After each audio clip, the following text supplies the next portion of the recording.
Hey, Vinyl community and Rolling Stones fans, I wanted to do a quick little video to acknowledge the passing of Charlie Watts from the Rolling Stones, one of the iconic figures in all of rock and roll. I mean, any of the Rolling Stones are iconic figures, and it just seems weird to be talking about the fact that Charlie Watts is no longer with us, even though he was 80 years old. But it's like when a Beatle passed away, when John Lennon or George Harrison. It's a momentous day of mourning for a lot of people because many people grew up listening to Charlie Watts. He was the original drummer of the Rolling Stones, and yet at the same time, he was a lot like Ringo in the fact that didn't really say a whole lot. He just kind of sat behind the drums looking a little bit goofy, I guess. He played his part. I can't imagine any other drummer filling his shoes. He was originally a big jazz fan, and I think a lot of his playing reflected the fact that he really admired a lot of jazz drummers. He didn't beat you over the head like a John Bonham or a Keith Moon or a Ginger Baker, but at the same time, he just had kind of a quiet sophistication about him, and definitely unfortunately, his contributions to rock and roll have been overlooked. He originally started with Blues Incorporated. That was his first band with Alexis Corner. And then in 1963, he left that band and joined the Rolling Stones. But people always think of Charlie Watts as just kind of a quiet, almost anonymous member of the Rolling Stones. Even though there's a documentary from the Rolling Stones 1965 tour called Charlie is My Darling. Apparently that was a comment that a fan had made in one of the interviews with the fans. But you also see a lot of Charlie near the end of the Gimme Shelter documentary, where he's talking about kind of the aftermath and what happened. But I think what a lot of people don't realize is that Charlie Watts was actually a badass, as much of a badass as Keith Richards was.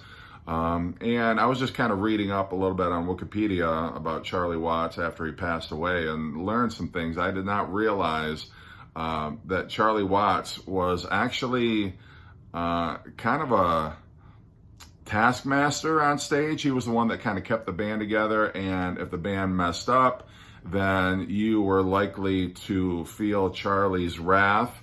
For example, in 1965 at the Adelphi Theatre in Dublin, Charlie made Brian Jones eat his own shoe in front of the audience after Jones accidentally bumped against Charlie's drum riser. In 1969, during the famous Altamont concert, which is documented in Gimme Shelter, Charlie beat a Hell's Angel unconscious and gouged out the eyes of another after they began making threats to Mick Jagger. In 1975, at a performance in Milwaukee, Watts choked Mick Jagger unconscious with his own scarf after the singer allegedly called him a wanker in front of the audience.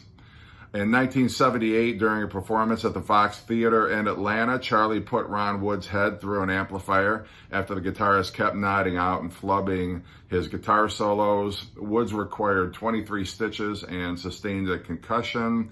And then in 1981, at a performance at the Los Angeles Coliseum, Charlie sodomized Bill Wyman with the neck of his own guitar after the stoic bass player gave him what Charlie Watts later described was a contemptuous look. So Charlie Watts was not one to be messed with. He was not somebody that you crossed without risks to your own life or limb. But at the same time, I think Charlie had to keep the Rolling Stones disciplined. You had Ron Wood, who was engaging in a lot of substance use. You had Keith Richards, obviously, who was very famous for his drug use. You had Mick Jagger, who could be a prima donna at times. There were just so many different characters in the Rolling Stones, and I think Charlie Watts needed to keep them all in check.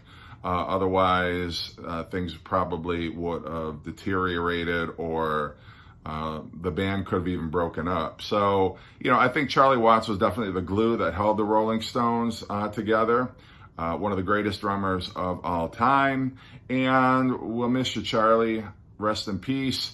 And I think I speak on behalf of all Rolling Stones fans. Thank you for the music all these years, and you're the best.